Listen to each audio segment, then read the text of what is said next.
Dans une stratégie de la terre brûlée, peut-être que Marine Le Pen a intérêt à ce que la gauche soit au pouvoir, hein. Franchement, elle a peut-être intérêt à ce que la gauche soit au pouvoir. Quoi? Est-ce que Bardella, en cas d'une censure du gouvernement Barnier, est-ce que du coup il pourrait être nommé ou pas à Matignon? Donc, moi je dis rentrons un peu dans toute cette spéculation. On a Jean Massier qui nous a fait un petit stream l'autre jour où il nous a parlé de ses positions là-dessus. Moi je dis on écoute parce qu'il y a des trucs à dire un petit peu sur son analyse. Alors, comment la censure du gouvernement est devenue inévitable pour le Rassemblement national? RN pourrait censurer le gouvernement en décembre lors du retour du budget à l'Assemblée nationale. Ta-ta-ta-ta. Et là, il y a une vague d'émoi dans le chat qui ne s'attendait pas à cette nouvelle. Et je la comprends tout à fait. À défaut du moindre succès politique, le Rassemblement national en est réduit à fêter ses revers.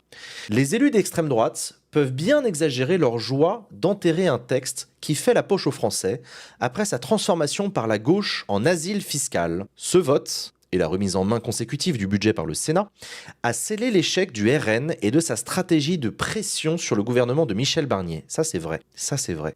Parce que pour que les élus RN se retrouvent contraints et forcés de voter contre le budget défendu par le gouvernement de Michel Barnier et amendé par la gauche, c'est bien qu'ils n'ont pas réussi à faire pression sur le gouvernement de Michel Barnier pour faire adopter leurs propres amendements. En fait, il y a un angle vraiment bizarre dans cet article du Monde et Jean Massier semble aussi être d'accord avec ce truc-là. En gros, le RN serait vraiment pas content de la situation actuelle. Ils ont vraiment pas été contents de devoir voter contre ce budget. Mais les gens, on est d'accord que l'ensemble de la droite, là, ils viennent de voter contre le budget parce que le NFP l'a amendé pour qu'il taxe un petit peu plus les plus riches. Et qu'il arrive à combler le déficit et à revenir en dessous des 3% de déficit. On se souvient de la taxe qui ciblait spécifiquement les milliardaires. Hein. Il y avait littéralement une taxe sur les 147 milliardaires. Je comprends pas pourquoi Jean Massier pense que c'est un échec du RN d'avoir voté contre ce texte. Ils veulent pas ça. Le RN ne veut pas plus taxer les riches. Ils défendent les intérêts des plus riches. Donc pourquoi ils seraient en colère? Ils ont eu ce qu'ils voulaient là. Pour que les élus RN se retrouvent contraints et forcés de voter contre le budget défendu par le gouvernement de Michel Barnier et amendé par la gauche, c'est bien qu'ils n'ont pas réussi à faire pression sur le gouvernement de Michel Barnier pour faire adopter leurs propres amendements. Voter contre le budget de Michel Barnier, mais c'était pas le budget Michel Barnier. Les macronistes ont voté contre. Ce budget, les 193 voix pour, c'était les voix du NFP. Et tout le reste, ils ont voté contre. Enfin, c'est bizarre, dans la façon de formuler, on dirait que le RN était opposé à Barnier, mais en fait, non. Et là, du coup, au Sénat, il y a la version initiale non amendée par la gauche. Et là, on verra du coup au final, est-ce que le RN va voter la motion de censure? Là, on aura la vraie réponse. Mais pour l'instant, tu peux pas du tout dire que le RN était contraint ou je sais pas, ça n'a pas de sens. Et c'est là qu'on voit le caractère finalement assez tactiquement intelligent de la Macronie qui consistait à ne pas être présent dans l'hémicycle pendant les débats, de manière à laisser la gauche faire. La gauche fait passer ses amendements, très bien, ça nique le RN. Du coup, le budget est rejeté, il va être travaillé par le Sénat. Et de toutes les manières, on suppose que la version du texte sur la... Mais ça, regardez, ça nique pas le RN. En quoi le RN est niqué? En fait, cette analyse est vraiment bizarre. De penser que là, le RN, ils sont niqués parce que le budget n'est pas passé, je comprends pas du tout la logique. Même Barnier était opposé au budget NFP, bah oui, Barnier, tous les macronistes. Malin. À peine entré à Matignon le 5 septembre, le Savoyard, Michel Barnier donc, avait été placé sous surveillance par l'ex-Front National. Rien désormais ne peut se faire sans nous, plastronnait Jordan Bardella. Avec Michel Barnier, le RN tolérait un adversaire susceptible de servir ses intérêts à court voire moyen terme. Faute de majorité à l'Assemblée nationale, l'ancien commissaire européen ne devrait-il pas sa survie au respect des lignes rouges édictées par la chef de file des députés RN, Marine Le Pen, sur la forme, lui ouvrir la porte des discussions gouvernementales, et sur le fond, faire droit à plusieurs de ses demandes en matière de sécurité ou d'immigration? Bonne question, très bonne question. C'est peu dire que Michel Barnier s'est affranchi de cette menace. Sa méthode de gouvernement maintient le RN aux marges du pouvoir. Dans un automne monopolisé par les textes budgétaires, l'extrême droite n'a, pour le moment, jamais influencé les positions de l'exécutif. Quoi? Comment le monde peut prétendre ça? L'extrême droite n'a pour le moment jamais influencé les positions genre Retailleau, tout le discours de Retailleau sur l'ordre, toute la répression. Là, ils sont en train de faire une full campagne de propagande sur on va lutter contre les consommateurs de drogue, on va être répressif sur eux. Tout ça est littéralement cédé à l'extrême droite idéologiquement sur à peu près tous les plans. Enfin, c'est trop bizarre de présenter genre Le Monde sont toujours en train de présenter, enfin ils présentent la situation comme Barnier en fait ne cède pas à l'extrême droite, ce gouvernement-là n'est pas à l'extrême droite, aucune de leurs politiques peut être qualifiée d'extrême droite. C'est des groupes complètement séparés d'ailleurs, ils ont pas cédé et le RN a vraiment le seum que Barnier soit là, qu'il y ait Retailleau, ministre de l'Intérieur, qui applique et dit vouloir appliquer littéralement la politique voulue par le RN. En quoi le RN, là, ils ont le seum? Ça n'a aucun sens. Ces quelques amendements votés en séance ont été balayés par le rejet de la partie recettes du PLF. En fait, le RN, depuis septembre dernier, il s'en mord un peu les doigts de ce gouvernement Michel Barnier, qui n'est pas tant aux ordres du RN que ça. Il y a eu quelques symboles. On se souvient du fait, par exemple, que le ministre du Budget, le ministre de l'Économie, Antoine Armand, a dit que le RN ne faisait pas partie de l'arc républicain et que Michel Barnier s'était excusé au téléphone auprès de Marine Le Pen. Barnier s'est senti contraint de dire pardon quand quelqu'un de son camp a dit Le Pen n'est pas dans l'arc républicain. Et l'article essaye quand même de faire croire qu'ils sont pas complètement dépendants du RN et donc du coup qui font des concessions énormes à l'extrême droite. Ça n'a aucun sens déjà. C'est tellement bizarre cette idée. Très bien, mais ça c'est du symbole. Dans les faits, sur le fond, qui est-ce qui tire la couverture à lui sur les questions sécuritaires? C'est le ministre Bruno Retailleau. Qui est-ce qui tire la couverture? Bruno Retailleau est un fasciste. Bruno Retailleau s'est exprimé sur le fait qu'il n'était pas vraiment pour un état de droit. Et il pensait que la légitimité du peuple, si elle était contraire à l'état de droit, devrait primer. L'état de droit, ça n'est pas intangible ni sacré. C'est un ensemble de règles, un contrôle juridictionnel, une séparation des pouvoirs. Mais la source de l'état de droit, c'est la démocratie, c'est le peuple souverain. Sur l'insécurité, sur l'autoritarisme, sur toute la ligne politique, ce mec-là est fasciste dans son idéologie. Clément Viktorovitch lui-même avait fait une analyse du discours de Retailleau, avait dit oui, ce mec-là est un fasciste. Bruno Retailleau est un fasciste. Je le précise juste parce que je sais que Jean Massier va être plus susceptible d'écouter Viktorovitch. Donc s'il veut un argument d'autorité, mais bon. Le RN qui refusait d'être traité en paria n'a jamais été consulté sur les textes du gouvernement. Et quand les siens ont été à l'agenda, ils n'ont récolté des ministres qu'une stricte opposition, reçue par leur auteur comme une énième marque de mépris. Genre là, ils croient vraiment que les macronistes qui sont en train de virer à l'extrême droite, enfin, je veux dire, désolé, Macron a fait une dissolution pile au moment où Bardella sortait vainqueur des européennes. En voyant le résultat, direct, il dit « je vais faire une dissolution ». Pendant la campagne, il critique beaucoup plus la gauche que l'extrême droite. Il fait la propagande de l'extrême droite en disant regardez, le gros risque de l'extrême droite, c'est qu'en fait, ils vont baisser l'âge de la retraite, ils vont faire une politique bisounours économiquement, enfin bref. Le Rassemblement national et ses associés, ils proposent des choses qui peut-être font plaisir aux gens. Mais enfin, c'est 100 milliards par an. Et puis de l'autre côté, à l'extrême gauche, c'est 4 fois pire en termes de coûts. Et puis il n'y a plus de laïcité. Ils reviennent sur les lois d'immigration qu'on a faites qui permettent quand même de réguler et qu'on doit maintenant mettre en œuvre. Et puis il y a des choses complètement ubuesques, comme par exemple aller échanger de sexe en mairie. Bon. Ce qui était faux, le RN ne veut pas faire ça. Et après il disait, et regardez de l'autre côté, vous avez la gauche qui sont 3 fois pire. Toute la coalition, en gros, macrono-lepéniste qui actuellement contrôle le pays, de croire qu'il y a des énormes désaccords, que le RN a trop le seum parce que les macronistes ne leur ont pas donné de poste, de place dans le gouvernement ou dans telle institution. Nos amendements ne sont pas passés, donc en fait tous ces gens sont complètement opposés, ont le seum politiquement. Non, ces gens-là sont main dans la main, ils ont un accord tacite de gouverner ensemble. Macron a nommé Michel Barnier qui est un sort de compromis entre le macronisme et le lepénisme. En fait, c'est même pas vraiment ça, parce que tu regardes historiquement, Michel Barnier est d'extrême droite sur toutes ses positions politiques. Il est homophobe, il est transphobe, il est contre les droits des femmes, il est réactionnaire à tous les niveaux, Michel Barnier. La censure.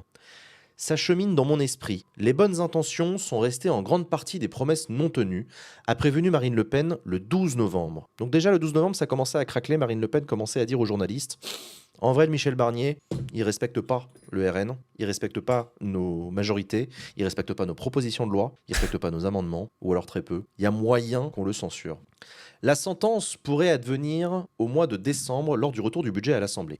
Michel Barnier a confirmé qu'il engagerait probablement la responsabilité de son gouvernement par un déclenchement de l'article 49.3 de la Constitution qui permet une adoption du texte sans vote. L'occasion rêvée de faire tomber un gouvernement pour ceux qui l'accusent de mépriser l'opposition ? C'est devenu inévitable, considère l'eurodéputé Philippe Ollivier.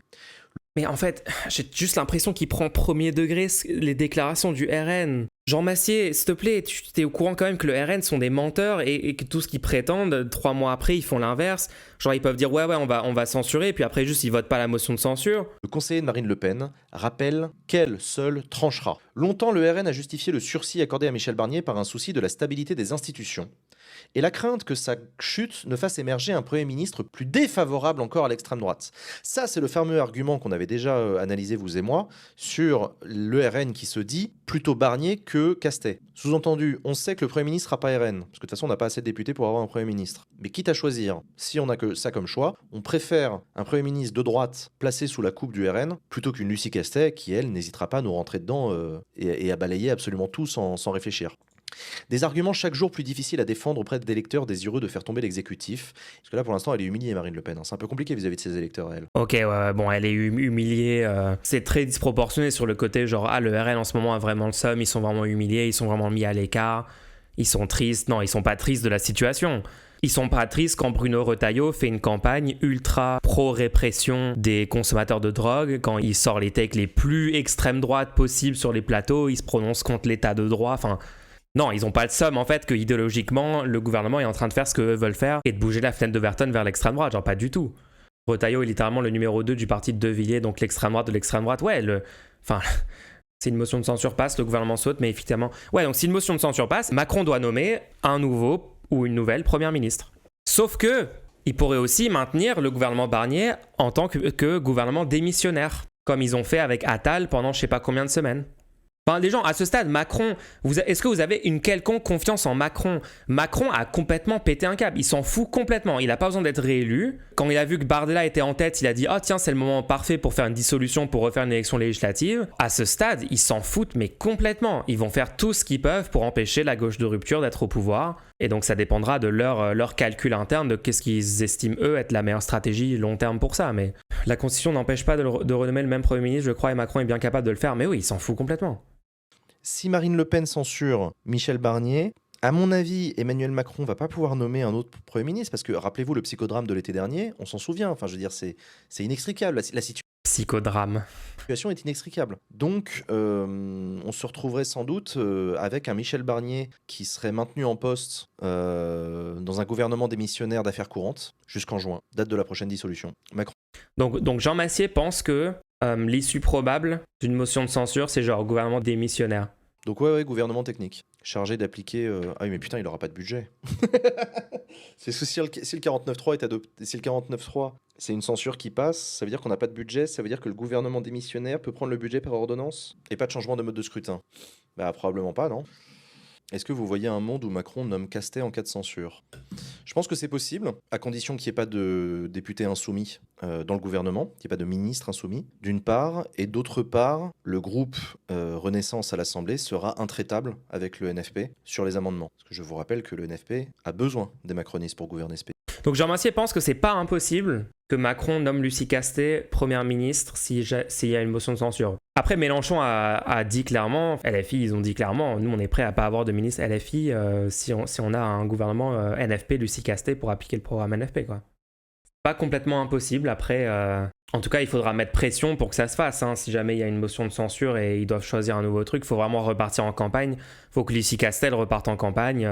Il faut que tout le NFP soutienne cette option et soit très très vocaux et militants pour pousser ça, quoi. Hein. Je vois bien Macron nommer Hollande. Il pourra changer demain, mais aujourd'hui... Est-ce qu'il y a un monde où Macron nomme Jean Premier ministre en cas de censure ? Écoute, je me demandais pourquoi le secrétariat général de l'Élysée arrêtait pas d'essayer de m'appeler depuis ce matin. En termes conséquentialistes, je préfère Jean Massier Premier ministre que ce qu'on a actuellement. Est-ce que Macron pourrait convaincre le Congrès pour modifier la Constitution pour organiser de nouvelles élections avant la fin du délai d'1 an si Barnier tombe et que la galère recommence ? Non. Non, parce que pour modifier la Constitution, ça prend plusieurs mois. Hein. Enfin, c'est long, le processus est long. Il faut une adoption dans les mêmes termes par l'Assemblée et le Sénat, puis une convocation du Congrès. Ouais, vous savez quoi, on va regarder le passage de Mélenchon. Écoutez ce que dit Mélenchon sur l'éventualité. Apparemment, il est assez convaincu de sa take.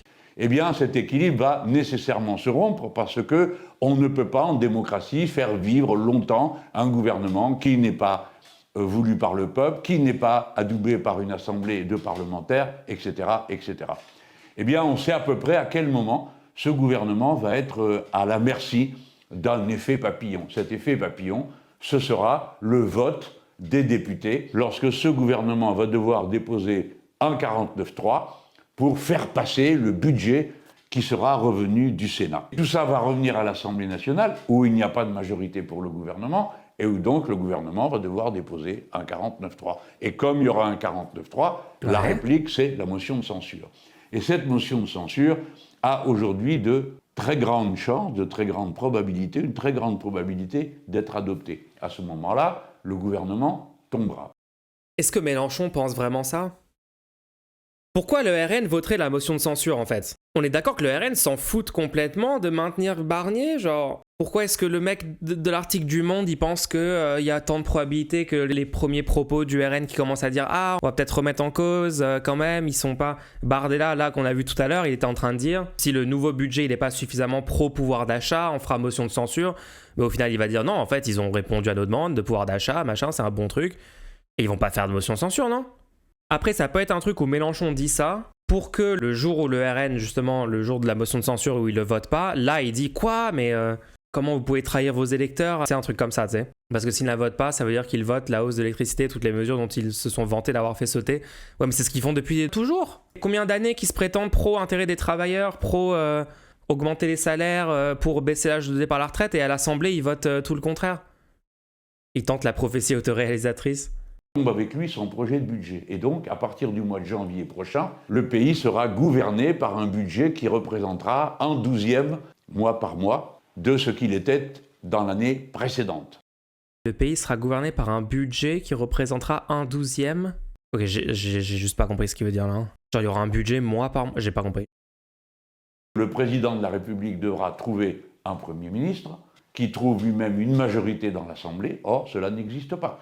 Il n'existera donc qu'une seule et unique possibilité de revenir aux urnes et de redemander au peuple français quelle est sa conclusion politique, ce qu'il veut que l'on fasse dans ce pays, et cette conclusion sera que c'est le président de la République qui doit s'en aller. Puisqu'on ne peut plus voter, parce qu'il ne peut pas y avoir de dissolution de l'Assemblée nationale avant le mois de juin prochain. Par conséquent, rendez-vous pour l'effet papillon entre le 15 et le 21 décembre, le gouvernement étant appelé à tomber. C'est ça l'effet papillon? Ouais, je sais pas. Je suis pas sûr de la tech. Ouais. C'est un truc, ouais, c'est peut-être un truc qui met pression en disant c'est ça qui va arriver. Et après, il va mettre pression pour que le mot d'ordre, ça soit Macron démission, hein, ce qui est bien, hein, ça c'est bien. En effet, il devrait démissionner, je suis d'accord. Après, est-ce qu'il va démissionner? Moi, globalement, mon analyse honnête de la situation, c'est on est actuellement gouverné par une coalition macrono-lepéniste et il faut attendre les prochaines élections pour changer ça, quoi. Et on peut gagner aux prochaines élections si on fait le taf. Si le budget n'est pas voté et que le gouvernement saute, il n'y aura pas d'autre solution que la démission de Macron ou la nomination de Lucie Castet. Non, il y a le truc de maintenir les ministres démissionnaires, comme ils ont fait avec Attal en attendant Barnier, mais juste pour beaucoup, beaucoup, beaucoup plus longtemps, en se foutant de la gueule complètement de la Constitution. Ce qu'ils ont fait pour l'instant, jusqu'à maintenant, à toutes les étapes. Donc, tant que ça leur permet d'éviter de mettre la gauche au pouvoir et de changer le statu quo, ils sont prêts à mettre le pays dans le chaos le plus total. Hein. Regardez ce qu'ils ont fait avec la dette publique, en fait. 1000 milliards de dette publique ajoutée en 7 ans de macronisme. Tu penses que vraiment, ils ont quelque chose à faire de la stabilité, du respect, de la bonne gestion du pays et tout? Ils s'en foutent. On va reprendre Jean Massier, du coup, parce que là, il parle de la tech de Mélenchon. Pour Jean-Luc Mélenchon, le gouvernement Barnier va tomber entre le 15 et le 21 décembre. Donc on est sur une expérience de Madame Irma. Au doigt mouillé, ça tomberait entre le 15 et le 21 décembre, selon Jean-Luc Mélenchon. Michel Barnier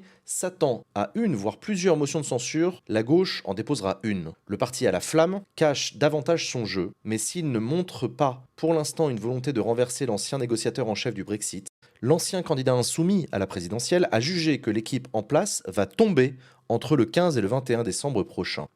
Dans ce scénario, la figure tutélaire de la France insoumise assure qu'Emmanuel Macron devra choisir un nouveau Premier ministre. L'occasion de rappeler solennellement que Lucie Castet reste la candidate du NFP pour Matignon, malgré le refus du président de la République de la nommer, évoquant un autre scénario politique, celui d'une destitution, à ce jour très improbable d'Emmanuel Macron, et donc d'une présidentielle anticipée. L'ancien député de Marseille laisse apparaître davantage ses ambitions. Ah, quand il dit Macron devra donc s'en aller, il parle peut-être d'une destitution.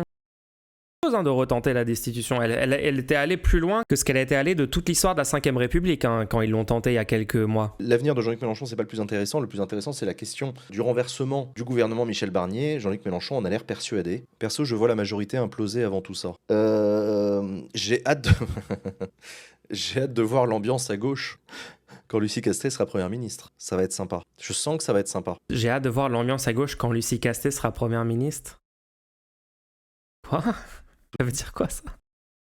Nouvelle dissolution en mai 2025 selon vous. Ça dépendra du sort de Michel Barnier, à l'occasion du budget. Hein. Et ça dépendra de la décision de Marine Le Pen. Toute l'aile gauche de la Macronie qui va partir chez Place Publique comme Aurélien Rousseau.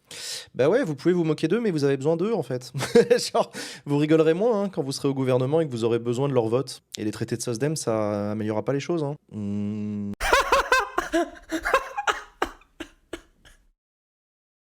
Schmich, il se fait censurer? Rien. Rien, il est pas député, il est pas élu. Trop bizarre d'appeler ça une majorité. Ah bah une majorité relative, c'est une majorité quand même. Hein. C'est une majorité faible, mais c'est une majorité quand même. Ouais, ok, Jean Massier, le NFP a une majorité relative. Ce qu'il dit est seulement vrai si tu considères que toute la coalition Macron plus LR plus Le Pen, tout ça c'est un seul bloc politique. Moi je suis chaud qu'on dise ça. Hein. En vrai je suis pas très chaud qu'on dise ça, mais... Du coup c'est ça la majorité relative selon lui. Parce que si tu prends les trois blocs, genre macroniste, Le Peniste et gauche est le plus grand bloc de ces trois-là, donc c'est eux qui auraient la majorité relative. Hein. Majorité absolue, c'est plus de 50%, relative, c'est qui a le plus gros pourcentage, même si c'est en dessous de 50. Je sais pas si j'y crois, moi. À cette théorie de la motion de censure adoptée à l'occasion du budget en décembre. Je suis persuadé que Michel Barnier va avoir recours au 49.3, parce que de toute façon, il n'a pas le choix. Le texte a été rejeté en première lecture. Il va pas s'amuser à risquer une crise. Non, il va engager sa responsabilité pour mettre tout le monde au pied du mur. Est-ce que Marine Le Pen va accepter de dégainer tout de suite en votant une motion de censure déposée par la gauche? Je pense pas. Il pense pas. Peut-être que Marine Le Pen, dans une stratégie de la terre brûlée, peut-être que Marine Le Pen a intérêt à ce que la gauche soit au pouvoir. Hein. Franchement... Oh non. Quoi? En quoi l'extrême droite a intérêt d'avoir la gauche au pouvoir? Non, s'il te plaît. Elle a peut-être intérêt à ce que la gauche soit au pouvoir. Voir les insoumis sur les plateaux télé essayer de justifier les actions d'un gouvernement sur la grève des agriculteurs qui seront sur toutes les routes, etc. Marine Le Pen, elle va boire du petit lait parce qu'elle va pouvoir se présenter comme l'alternative. J'en peux plus des gens qui réfléchissent comme ça. Donc en gros, si on suit cette logique, il faut jamais que la gauche soit au pouvoir, jamais. Parce qu'à chaque fois que la gauche est au pouvoir, bah, l'extrême droite va pouvoir s'en servir pour se mettre en scène comme étant l'opposition au statu quo. Donc du coup, il faut jamais que la gauche soit au pouvoir, genre. Donc c'est pro-extrême droite d'avoir la gauche au pouvoir. Donc à la place, il faut qu'il y ait les macronistes et la coalition macrono-le péniste au pouvoir. C'est de la folie. C'est la taille de Cali inversée. C'est... Aïe. De Michel Barnier, peut-être que Marine Le Pen, ça l'arrange pas trop hein, d'avoir un Bruno Retailleau qui est plus à droite que la droite, qui dit des dingueries, etc. Elle est pas très contente, elle, de voir que est en train de se développer une autre droite que la sienne et tout. En vrai, laisser la gauche gouverner... Elle est pas très contente que la fenêtre d'Overton se déplace vers l'extrême droite, que ça devienne des positions de plus en plus normalisées, qu'elle-même peut encore se déplacer plus vers l'extrême droite. Grâce à ça, tout en gardant une posture d'être contre le statu quo, contre le système, parce qu'elle a une rhétorique anti-macroniste de surface, alors qu'elle vote main dans la main avec les macronistes et le gouvernement. Ok, ça n'a pas de sens. Jusqu'en 2027, voir la gauche se casser la gueule dans l'opinion publique d'ici à 2027 avec l'impopularité. Donc ils pensent que mettre la gauche au pouvoir, c'est forcément la gauche se casse la gueule dans l'opinion publique, parce que comme ils sont au pouvoir... Et qu'en fait, les Français, fondamentalement, les Français, ils sont toujours contre, hein, c'est des râleurs, donc ils sont toujours contre n'importe quel truc qui est au pouvoir. Donc il faut surtout pas que la gauche soit au pouvoir, sinon ils deviennent impopulaires. Mais quel est le but, Jean Massier? Quel est le but alors? Pourquoi on fait tout ça? Ça a aucun sens, les gens. Si tu penses que mettre la gauche au pouvoir, ça avantage la droite, bah du coup, l'alternative, c'est la droite au pouvoir direct. Donc c'est pire, non? L'impopularité qui vient avec le gouvernement, etc., machin, les engueulades quotidiennes entre les différents partis de la gauche. Là, c'est vraiment le problème fondamental avec l'idéologie de Jean Massier, quoi. Jean Massier ne comprend pas le but de la politique. Je suis désolé, hein, c'est pas personnellement contre lui, mais vraiment, il y a un désaccord politique de fond. J'ai l'impression que Jean Massier, il voit toute la politique par le prisme d'une compétition pour avoir des places, quoi. C'est pour ça, notamment, qu'il croit l'article du Monde, quand l'article du Monde dit le RN a le seum parce qu'ils ont pas de place dans les ministères, ils ont pas de place dans les institutions. Il comprend pas qu'il y a des gens qui sont pas juste motivés par avoir des places. En politique, il y a des convictions idéologiques, il y a des projets politiques pour le pays. L'extrême droite, ils sont fascistes, ils ont un projet politique pour le pays. C'est un projet autoritaire, c'est un projet de supprimer les droits pour les minorités, c'est un projet raciste, de suprématie blanche, de déportation de masse, c'est un projet au service du top 1% les plus riches, c'est un projet politique. Ils veulent ça en fait, c'est pour ça qu'ils n'ont pas le seum quand Retailleau épouse complètement leur rhétorique, c'est ce qu'ils veulent. Et la gauche, elle n'est pas là pour avoir des places et pour avoir le pouvoir pendant quelques années. La gauche veut améliorer la vie des gens, veut augmenter les salaires. S'il y avait un gouvernement Lucie Castet, il ne serait pas impopulaire au bout de quelques mois juste parce qu'ils sont au pouvoir et les Français sont opposés de toute façon à tout ce qui est dans le poste d'être au gouvernement. Lucie Castet au pouvoir, dès son arrivée, elle fait des décrets pour augmenter le SMIC. Ce qui va concrètement améliorer matériellement la vie de millions de Français dans les premières semaines. D'accord ? Ils vont faire des décrets pour, bloquer les prix. Ils vont faire tout ce qu'ils peuvent pour appliquer le programme NFP. Jean Massier ne pense pas que si la gauche arrive au pouvoir et applique son programme, elle sera hyper populaire parce que ça va améliorer la vie des gens.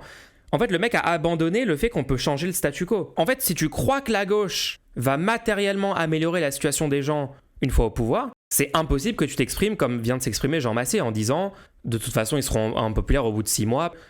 Il pense qu'il y aura donc aucune différence entre un gouvernement de droite et un gouvernement de gauche pour l'intérêt des gens. Vous voyez ce que je veux dire ou pas ? Vous voyez sa déformation idéologique ? Bref, Jospin 97-2002, 5 ans de pouvoir éreintant pour le PS, la gauche divisée, etc. En vrai, Marine Le Pen, c'est peut-être dans sa tête, le mieux qui puisse arriver au RN, c'est que la gauche soit au pouvoir. Quand il dit « ça va être marrant quand Lucie Castet sera première ministre », on comprend maintenant ce qu'il voulait dire. Il voulait dire en gros, ça va conduire à une explosion du NFP, la gauche va se diviser. C'est exactement le même truc qu'il dit depuis des années. Dès qu'on parle du potentiel de genre améliorer la situation, faire gagner la gauche et tout, il est toujours genre très pessimiste et très cynique en disant de toute façon ça va s'éclater. Vous vous souvenez genre à peine quelques mois après le début de la NUPES, il disait mais de toute façon la NUPES elle tient pas. La NUPES, elle est fracturée, tous ces gens sont divisés, blablabla. Le même discours que tient BFM pour essayer d'attaquer la gauche, au passage, même si c'est pas son intention, forcément. Et donc là, il nous refait ce truc-là. Si Lucie Castet était au pouvoir et qu'on avait un gouvernement de gauche, en fait, il se diviserait instantanément et ça profiterait au RN parce que la gauche ne peut que toujours perdre. Même si elle gagne, elle a perdu et ça profite à l'extrême droite. C'est aussi du défaitisme. C'est marrant parce qu'il reprend souvent son chat sur le fait que les politiques sont pas tous 100% cyniques, mais tous ces angles d'analyse ne font que véhiculer ça. Ouais. Les macronistes, on a essayé, c'est de la merde. La gauche, on a essayé, c'est de la merde. Il ne reste plus que moi. Ce sera ça son discours. Si elle est éligible. Oui, si elle est. Ouais, mais sauf qu'en fait, si on passe par une phase où la gauche gouverne, la gauche va devenir beaucoup plus populaire. La timeline où on a 2 ans d'un gouvernement Lucie Castet qui fait quelques améliorations par décret, qui applique certains trucs du programme NFP qui vont améliorer matériellement les conditions des gens sur les 2 ans, et aussi divers autres postes de pouvoir, parce que quand t'es au gouvernement, t'es invité dans les médias, t'es présenté comme le gouvernement de la France, t'es pas juste tel militant de la France insoumise et tout, non, t'es littéralement le gouvernement français, donc c'est pas du tout le même cadre, c'est pas du tout le même... Encore une fois, il y a un biais où tu vois pas toutes les mécaniques qui découlent du fait d'avoir un gouvernement de gauche et tous les impacts positifs et les répercussions positives que ça aura. Ça veut dire qu'on aura pendant 2 ans un gouvernement français qui fera la promotion H24 du programme du Nouveau Front Populaire, du projet politique Nouveau Front Populaire, au lieu d'avoir Bruno Retailleau à tous les 20 heures en train de dire l'ordre, on va réprimer les drogués, on va foutre en prison, je sais pas, on va expulser du pays les délinquants étrangers, tout ce délire-là. On aura moins de ça en tout cas. La situation sera meilleure et donc la fenêtre d'Overton pourra se déplacer vers la gauche. Comme si c'est vraiment, si on suit cette logique, du coup, il vaut mieux avoir un gouvernement pendant 2 ans d'extrême droite. Si on fait le parallèle, il vaut mieux avoir là Bardella Premier ministre et comme ça, la gauche se présente en opposition et gagne en 2027. Non, Jean Massier ? En fait, si tu appliques la même logique, tu retombes sur la tech de Calivision. Il faut mieux qu'ils gouvernent maintenant l'extrême droite pour griller leurs cartouches. Puisqu'il a cette même logique, mais pour la gauche. Perso, j'y crois au fait qu'un gouvernement NFP ouvrirait les yeux de pas mal de gens et ferait gagner la gauche en popularité. Mais complètement. De toute façon, l'idée de base, si tu veux la victoire de la gauche, l'idée de base de dire ça serait pas bien parce que ça ferait gagner l'extrême droite n'a aucun sens. Enfin, c'est juste à quel moment tu peux dire ça. Je pense qu'elle s'en sortira. Est-ce qu'il ne faudrait justement pas mettre Bardella Premier ministre pour montrer qu'ils ne peuvent rien faire non plus ? Et voilà, et son chat déduit logiquement de sa logique que peut-être Bardella, du coup... Qu'est-ce qu'on est en train de faire comme raisonnement, là ? Tu peux pas mettre Bardella Premier ministre, il a pas d'allié. Les macronistes, ils ont un allié. Et la réponse de Jean Massier, c'est pas que ça serait une mauvaise idée, c'est que c'est techniquement pas possible de le faire. Bah ouais, mais même si c'était techniquement possible, Jean Massier, il faudrait pas le faire. Enfin, Jean... Tu peux pas mettre Bardella Premier ministre, il a pas d'allié. Les macronistes, ils ont un allié. Qui s'appelle le Rassemblement National, qui a accepté de ne pas voter les motions de censure, en tout cas c'est ce qu'ils ont déclaré. Alors ça va peut-être changer là en décembre, mais Marine Le Pen peut pas avoir le pouvoir parce qu'elle serait censurée par le bloc central et la gauche peut pas avoir le pouvoir parce qu'elle sera censurée par le bloc central et l'extrême. C'est possible, Macron peut totalement mettre Bardella Premier ministre. Pourquoi pas en fait? Vous avez vu à quel point les députés macronistes sont complètement soumis à leur parti, à leur chef, les gens. Enfin, ils avaleront n'importe quelle couleuvre à ce stade. Bien sûr qu'ils peuvent juste mettre Bardet à Premier ministre. Marine Le Pen ne peut pas avoir le pouvoir parce qu'elle serait censurée par le bloc central et la gauche. La gauche ne peut pas avoir le pouvoir parce qu'elle sera censurée par le bloc central et l'extrême droite. Michel Barnier peut avoir le pouvoir puisque Marine Le Pen accepte de ne pas le censurer. En tout cas, pas tout de suite. De même, tu peux pas... Et pourquoi Barnier accepterait pas dans l'autre sens, du coup, vu qu'ils semblent être alliés? Macron a dit qu'il mettrait Bardella Premier ministre si RN était arrivé en tête des législatives. Ouais, vous avez Darmanin qui est en train de dire sur les plateaux, même si le RN n'a pas une majorité absolue, même si leur majorité n'est que relative, ça serait légitime d'avoir Bardella Premier ministre, oui. Et vous allez me faire croire qu'ils sont pas OK avec mettre Bardella Premier ministre, mais bien sûr qu'ils sont OK de faire ça. De même, tu peux pas mettre Castet, elle n'a pas d'allié. Je suis d'accord avec toi, Lucie Castet n'a pas d'allié, mais ça pourrait changer. Ça pourrait changer si Emmanuel Macron... Et ça pourrait pas changer dans l'autre sens, Jean Massier? En fait, c'est trop bizarre parce qu'il est censé quand même observer de près ce qui se passe à l'Assemblée et sur les textes de loi. Les métriques sur les similarités de vote entre les blocs politiques montrent qu'il y a bien plus de similarités de vote entre le bloc macroniste et le bloc lepéniste. Ils sont beaucoup plus d'accord, eux, entre eux, que les macronistes et le NFP sont d'accord sur les projets de loi et sur les votes à l'Assemblée, genre. Donc du coup, ouais, bon. Mais ça pourrait changer. Ça pourrait changer si Emmanuel Macron décide que ça change. Je vous rappelle que c'est Emmanuel Macron qui a annoncé que Lucie Castet, si elle était nommée Première ministre, elle serait censurée, annonçant par là même qu'il avait l'intention de la censurer, donc il ne voulait pas qu'elle soit Première ministre. Admettons que Emmanuel Macron... Non, admettons que Michel Barnier soit censuré. Admettons, très bien. Michel Barnier est censuré, ok. L'attelage macroniste-LR n'a pas fonctionné. Qu'est-ce qui reste comme option à Emmanuel Macron ? Il lui reste une option, c'est de casser le NFP, c'est de briser le NFP, c'est de dire... Il a déjà essayé, ça n'a pas marché. J'accepte de faire un gouvernement avec les socialistes, les écologistes et les communistes, mais pas les insoumis. Il a déjà essayé, ça n'a pas marché. Il va faire ça, il va jouer ce jeu-là. C'est-à-dire qu'il va lancer le ballon d'essai dans la presse, il va laisser ses conseillers faire courir le bruit, etc. Et le but, c'est de mettre sous tension la gauche pour voir comment ça réagit. Et là, ça peut éclater. Tu peux avoir la moitié du PS qui fanfaronne en disant oui, c'est une très bonne idée, l'autre moitié du PS qui dit non, c'est une folie. Il a suivi le rapport de force au sein du PS. Olivier Faure, il est pro-NFP, il est en train de retenir son aile droite qui veut trahir, et du coup, le PS ne trahit pas grâce à Olivier Faure. Il a dormi les 6 derniers mois, je sais pas. Il tient pas du tout compte de la situation, mais... L'autre moitié du PS qui dit non, c'est une folie. Les écologistes qui savent pas où se mettre. LFI qui vitupère et qui fait peur à tout le monde. LFI... Quoi ? LFI qui vitupère et qui fait peur à tout le monde. Ça y est, il est reparti dans un arc anti-gauche de rupture. LFI avait déjà proposé. Non, LFI avait proposé un soutien sans participation. C'est-à-dire un gouvernement NFP auquel ils auraient apporté leur soutien sans y avoir de membres de la France Insoumise à l'intérieur du gouvernement. Hollande, ministre de l'économie, la boucle est bouclée. Oh, j'avoue, je rigolerais beaucoup. Le sens de l'humour serait splendide. C'est quoi la différence ? C'est que LFI, en annonçant un soutien au gouvernement, même sans participation, annonce qu'il a l'intention de suivre et de voter les projets de loi déposés par le gouvernement, à condition que les projets de loi coïncident au projet du nouveau Front populaire, qui a été négocié entre les 4 partis. En gros, Jean-Luc Mélenchon se place comme la vigie et le garant extérieur du gouvernement Castet. J'en avais parlé à plusieurs députés hors de la France Insoumise, à l'époque où il avait annoncé ça, le soutien sans participation. J'aurais dit, qu'est-ce que t'en penses ? Il m'avait dit, putain, c'est hyper habile de sa part. Il a trop raison de faire ça, Jean-Luc Mélenchon, parce que du coup, il ne se mouille pas. LFI ne participe pas au gouvernement. Donc LFI, quelque part, n'est pas tout à fait responsable de ce qui se passe. Donc l'impopularité, etc., machin, pas nous. Et en même temps, en un tweet, on peut foutre le bordel dans les arbitrages du Premier ministre. T'imagines ?